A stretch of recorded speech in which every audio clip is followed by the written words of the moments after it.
دوستو پب جی گیم کا نام تو آپ لوگوں نے ضرور سنا ہوگا۔ یہ وہ گیم ہے جو دنیا کی مشہور ترین گیموں میں سے ایک ہے۔ ہم میں سے شاید ہی کوئی ایسا ہو جس نے پب جی کے بارے میں نہ سنا ہو۔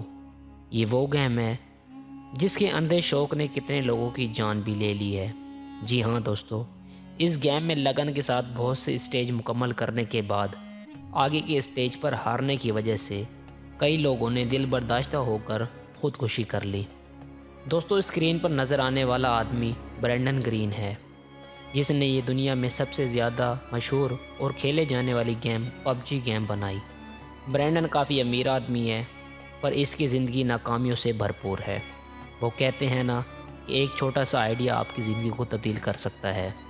اسی طرح پب جی نے برینڈن گرین کی زندگی تبدیل کر دی۔ ایک وقت تھا یہ آدمی بے روزگار تھا، اس کا بینک اکاؤنٹ بالکل خالی تھا، لیکن پھر پب جی نے اس کی زندگی کو راتوں رات تبدیل کر کے رکھ دیا۔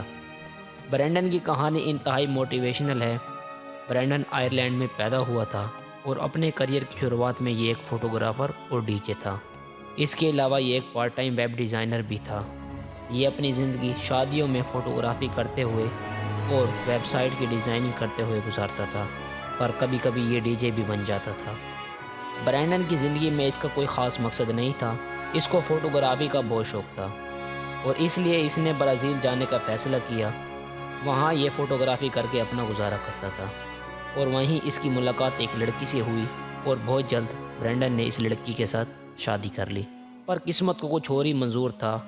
یہ شادی تقریباً 2 سال چلی اور پھر ان دونوں کے درمیان طلاق ہو گئی۔ یہی وہ وقت تھا جب برینڈن پر مشکلات کا بہت بڑا پہاڑ ٹوٹ پڑا، لیکن یہی مشکلات اس کے لیے زندگی کا نیا راستہ تھا۔ سال 2013 میں برینڈن برازیل میں تھا اور یہ وہاں پھنس چکا تھا۔ اس کے پاس پیسے ختم ہو چکے تھے اور یہ بہت مشکل سے اپنا گزر بسر کر رہا تھا۔ برینڈن کے مطابق اس پر اتنے پیسے بھی نہیں تھے کہ یہ جہاز کا ٹکٹ خریدے اور واپس آئرلینڈ چلا جائے۔ اس لیے اس نے ٹکٹ خریدنے کے لیے پیسے جمع کرنا شروع کر دیے۔ اس نے اپنے خرچے کم کر دیے اور اپنا زیادہ تر وقت کمرے میں گزارنے لگا تاکہ اس کے زیادہ پیسے خرچ نہ ہوں۔ اور وہی یہ وقت تھا جب اس نے ویڈیو گیم کھیلنا شروع کر دیا تاکہ اس کا وقت گزر سکے۔ یہیں سے برینڈن کو آن لائن گیم کے بارے میں پتہ چلا۔ برینڈن کوئی گیم ڈیولپر نہیں تھا، لیکن اس کی توجہ اس طرح بڑھنے لگی۔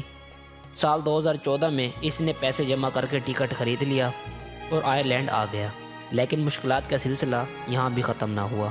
برینڈن کے پاس پیسے نہ ہونے کے برابر تھے، اس کو کوئی کام بھی نہیں مل رہا تھا۔ یہ ویلفیئر کے پیسوں پر گزارے کرنے پر مجبور ہو گیا تھا، یعنی اس کو زندگی گزارنے کے لیے آئرلینڈ کی حکومت تھوڑے تھوڑے پیسے دیتی تھی۔ یہ تقریباً 40 سال کی عمر کا ہو چکا تھا اور اس کی زندگی میں ناکامیوں کے سوا کچھ نہیں تھا۔ اس کو طلاق بھی ہو چکی تھی اور اب یہ اپنے والدین کے گھر میں رہتا تھا۔ اس کے والدین بھی اس کے لیے سخت پریشان تھے۔ اس کے پاس کرنے کے لیے کچھ اور کام بالکل بھی نہیں تھا، تو اس نے فری گیمنگ موڈ بنانا شروع کر دیے۔ برینڈن کو ایک جاپانیز فلم بیٹل رویال بہت پسند تھی۔ اس فلم میں دکھایا گیا تھا کہ کچھ لوگ خود کو ایک جزیرے میں کیسے زومبی سے بچاتے ہیں۔ یہ کنسیپٹ برینڈن کو بہت پسند آیا۔ برینڈن نے ایک آن لائن گیم آرمر 2 میں اس فلم کی کہانی سے متاثر ہو کر ایک موڈ بنا لیا۔ اس کے ساتھ ساتھ یہ گیم کے ڈیزائن اور کوڈنگ بھی سیکھنے کے لیے شروع ہو گیا۔ برینڈن کی قسمت نے اس کا ساتھ دینا شروع کیا۔ اس نے آرمر 2 میں جو موڈ بنایا تھا وہ کافی پاپولر ہو گیا، جس کی وجہ سے برینڈن کو سونی آن لائن انٹرٹینمنٹ نام کی گیم کمپنی کی طرف سے جاب کی آفر آئی۔ برینڈن اس وجہ سے بہت خوش تھا۔ وہ اس کے بعد فوراً ویلفیئر کے آفس گیا اور کہا کہ اب اس کو اس ویلفیئر کے پیسوں کی ضرورت نہیں۔ برینڈن نے سونی کمپنی کے ساتھ 2 سال تک H1Z1 نامی گیم پر کام کیا۔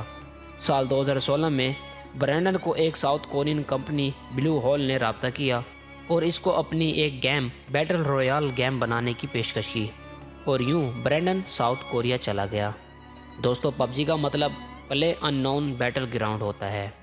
پلیئر ان نون دراصل برینڈن کا ہی نام تھا، جو یہ آن لائن گیم کھیلتے ہوئے اپنا یوزر نیم رکھتا تھا اور پھر اس نے اس پر پب جی کا نام رکھ دیا، اور یہیں سے برینڈن نے اپنی زندگی میں پیچھے مڑ کر نہیں دیکھا۔